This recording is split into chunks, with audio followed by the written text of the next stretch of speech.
Hey, it's Marvolo and welcome back to my channel.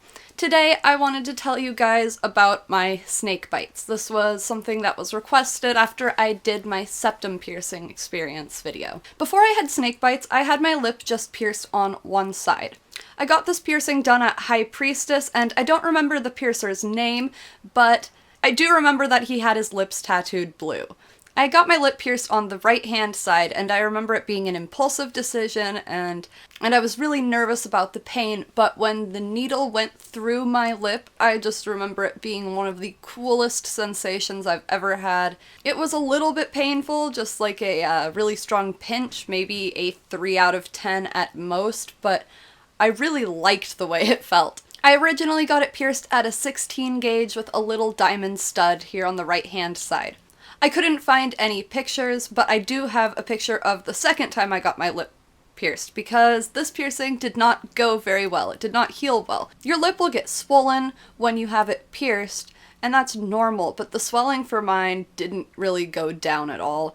I think it had a lot to do with the fact that I smoked cigarettes at the time, and it just was hard to maintain doing mouthwash and sea salt soaks all the time because I was in college, and yeah, the piercing was swollen and irritated and frustrating, but I liked the way it looked. I think it took me 2 or 3 weeks to get the swelling to go down, but pretty soon after that, one day I was eating an Oreo, and since I had just the little stud, there was the disc on the back, and when I ate the Oreo, the jewelry was long because my lip wasn't swollen anymore, and I hadn't got it downsized quite yet because I was just waiting a little bit longer, and I bit onto the disc, pulled the diamond straight through my lip, managed not to swallow it, and that hurt way worse than the piercing did because the diamond was big and, not smooth, and it's like stretching your piercing with something that's pretty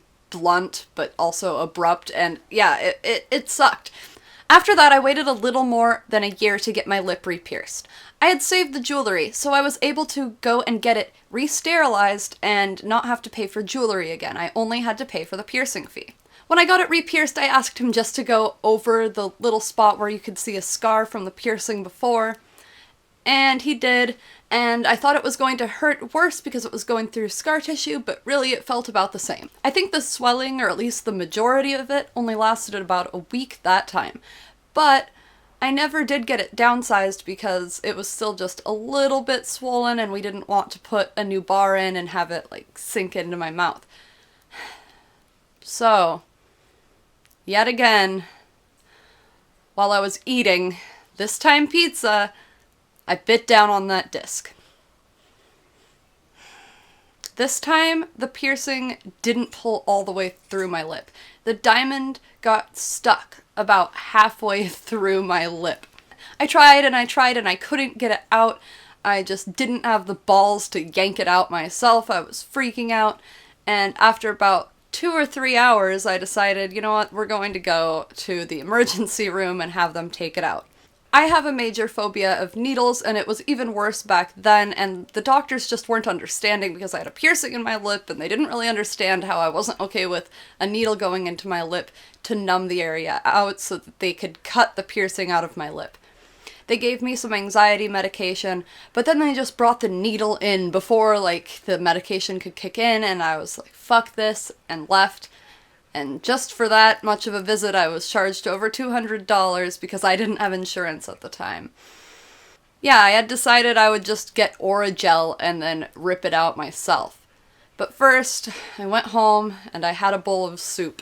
I don't know if just having something warm in my mouth loosened things up, but after just a few sips of the soup, my jewelry came out and landed in the bowl, and I was able to grab it.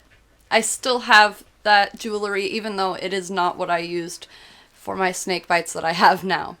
And I do have a picture from the second time that I had my lip pierced, so I'll insert that here.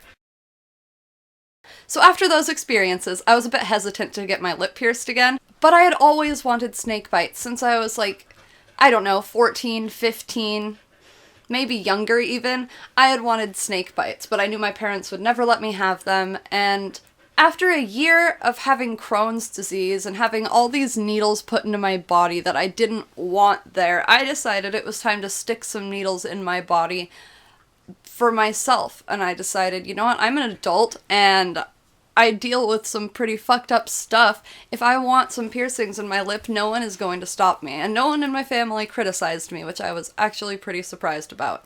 So when I got my Snakebites done, I did a lot of research first. I looked at a lot of pictures because a lot of the time when people get their lip pierced, and you'll see from that picture I just posted, that it's not very close to the lip. Sometimes they're a bit lower. And I just don't like the way that looks, especially on Snakebites. Like, no offense if that's what your lip piercings look like, it's just not the way I wanted it to look. And so when I went in, I asked them to pull the piercings up higher onto the lip, almost pretty much going through the actual lip and not the skin below it like they usually do. I got my Snakebites pierced at a 14 gauge, and I did get the labret bars, but this time I had learned that that tiny diamond wasn't going to work for me, and that's not what I wanted anymore. My style had kind of changed by that point, and I decided to just get the kind of steel balls on my lip. Thanks to that, I was able to keep my piercings and make it to the point where I could actually get the shorter bars. I did bite down on them a lot while I ate, although being on a liquid diet really helped them to heal a lot easier, I think, because I wasn't eating as many hard foods, and I was very, very careful with them. But I did bite down on those discs a lot, and it hurt so bad. The balls would pull into my lip a little bit, and I got to the point where I could sink them in, like pull on with my teeth and sink the balls in. I think I can still do that, actually. Like, you shouldn't do that, but yeah.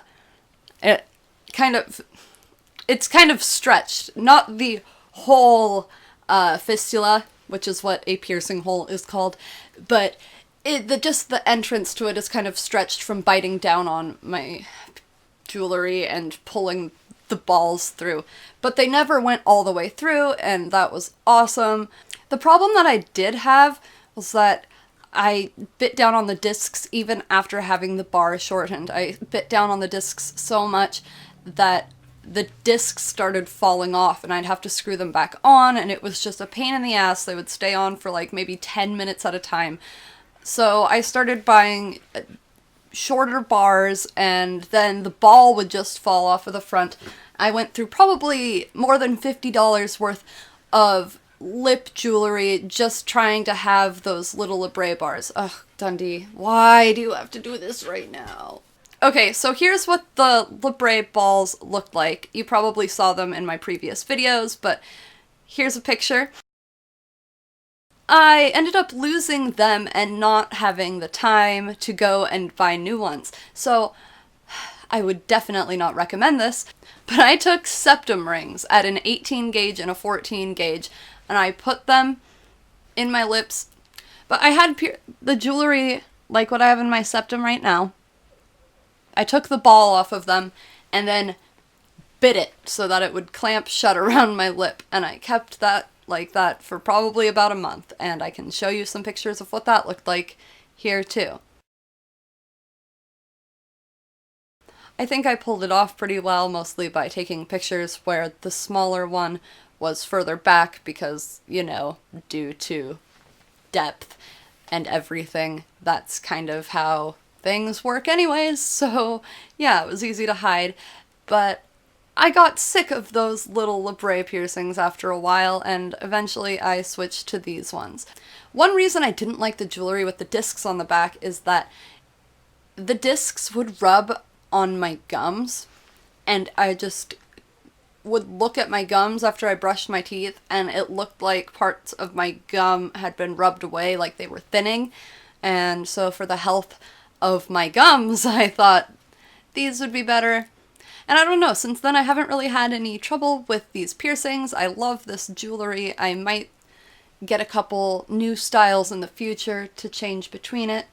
I like to have different options, especially for photo shoots, and I've just only had these for so long, I'd like to switch it up a bit, I guess. More than any of my other facial piercings, my snake bites feel like a part of me. I mean, I love my septum piercing, I like both of my nose piercings, but my snake bites are just something I wanted for so long. And if you've watched my THC overdose experience smoke sesh, then you'll know that I care a lot what my younger self thinks, and I just think my younger self would think I look pretty badass. And that's cool. It's like, I don't know, that makes me happy. Alright, that's it for this video. If you have any questions, leave them down in the comments below, and if you'd like me to talk about any of my other piercings, let me know as well. I've got 14 piercings in total, so if you're curious about what all I've got pierced, you can ask me that down in the comments as well. If you liked this video, please give it a thumbs up, and don't forget to subscribe if you're not already so you can stay updated for the next time I make a video. Thank you all so much for all of your support. I love you all, and I will see you again soon.